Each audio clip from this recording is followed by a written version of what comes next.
I've never spoken before the president.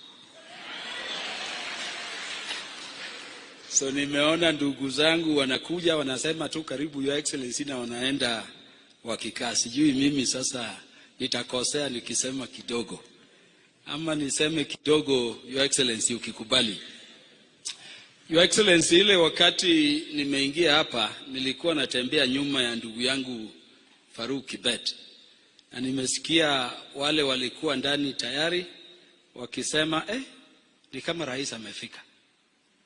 Na huyu anamfuata na koti nyeusi ni kama ndio komanda wa jeshi lake leo. Nikasikia mmoja akisema huyu ni Kaluma, na wengine wanasema hawezi kuwa Kaluma.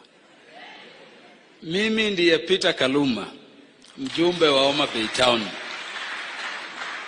kijana wa baba, mtu wa ODM. Your Excellency, I'm a Catholic, and so yesterday when I got information you'd be worshiping in this great church of ours from Brother Farouk, I requested that you be requested to allow me to come with you to church. I'm grateful, Your Excellency, you allowed it. Ya mwisho, ama niendelee. Juzi, Your Excellency, nimekuwa nikitembea huku sana, hasa upande wa Nandi. So there is a day I said, tutaingia na tutakuja tuwasaidie kuheshimu rais, kumsaidia kuungana na yeye, kuunganisha taifa.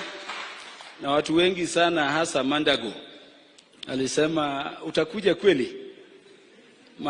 Mandago, sasa niko wapi? Niko hapa.